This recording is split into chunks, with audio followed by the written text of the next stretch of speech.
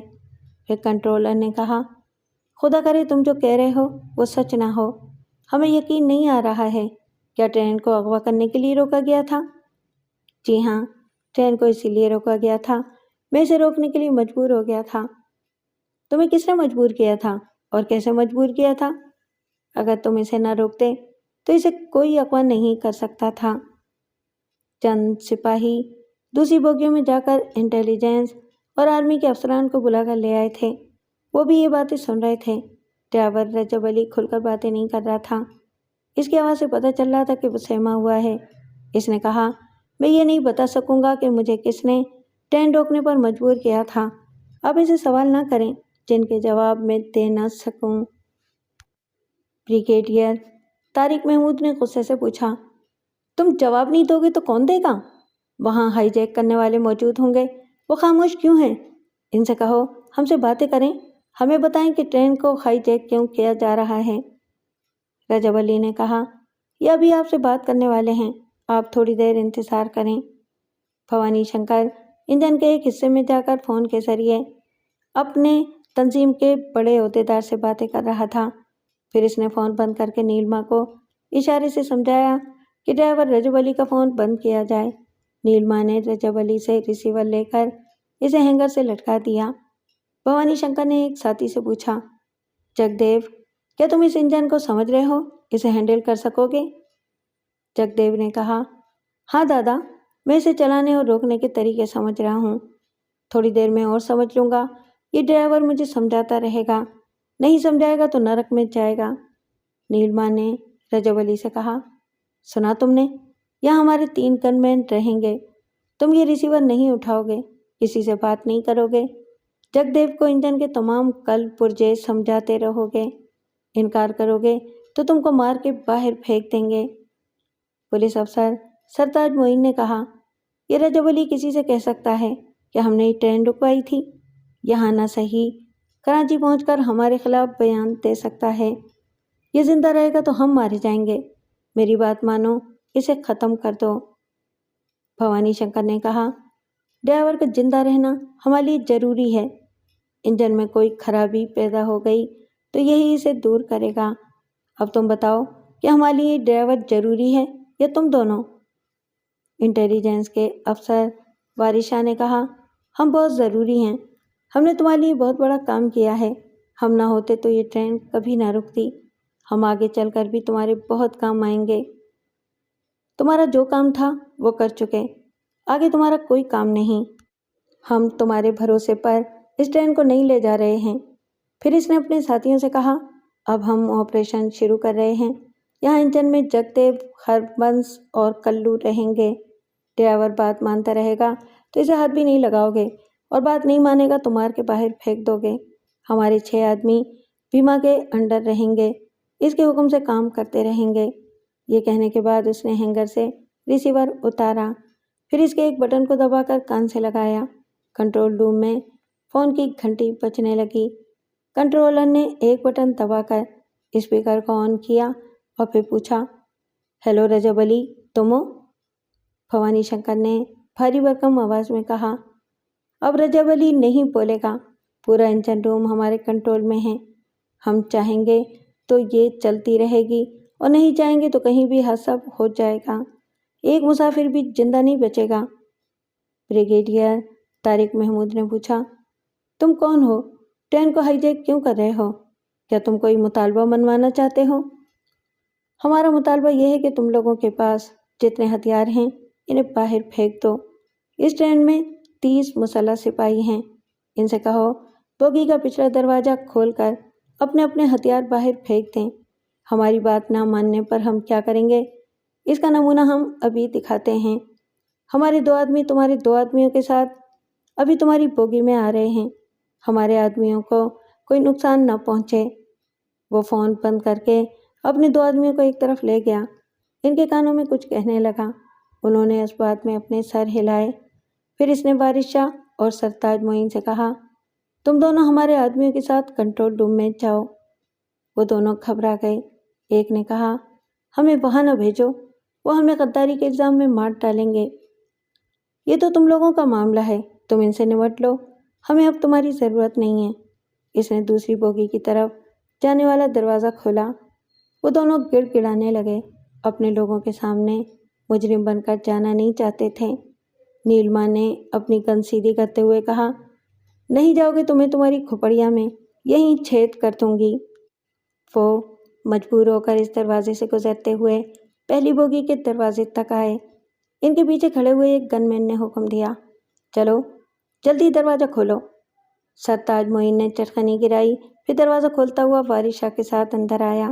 ان کے پیچھے 2 گن مین تھے۔ ایک پولیس افسر نے ان دونوں کو حیرانی سے دیکھ کر پوچھا، تم دونوں انجن روم میں تھے؟ وہاں کیا کر رہے تھے؟ ایک گن مین نے کہا، تم لوگ اپنی بات مت کرو، ہمارا مطالبہ پورا کرو۔ تمام ہتھیار ادھر والی بوگی کا دروازہ کھول کر باہر پھینک دو۔ اگر نہیں پھینکو گے اور کوئی ایک بھی بات بولے گا تو ہم اسے گولی مار دیں گے۔ اگر ہم کو گولی مارو گے تو یہ ٹرین تم سب کو نرک میں لے جائے گی، تم میں سے ایک بھی زندہ نہیں بچے گا۔ چلو جلدی کرو، ہتھیار پھینکو۔ ایک افسر نے کہا، ہم تمہارا حکم مان لیں گے، پہلے ہماری بات تو سن لو۔ اس کی بات ختم ہوتے ہی ایک گن مین نے اسے گولی مار دی۔ اس نے اپنے سامنے سرتاج معین کو ڈھال بنائے رکھا اور کہا، ہم نے پہلے بول دیا ہے، کوئی بات نہیں کرے گا، پہلے ہتھیار پھینکے گا۔ دوسرے گن مین نے پوچھا، کیا تم چاہتے ہو کہ ہم پوری ٹرین کو نرک میں پہنچا دیں؟ بریگیڈیئر نے حکم دیا، بات مان لو، فوراً دروازہ کھولو اور تمام ہتھیار باہر پھینک دو۔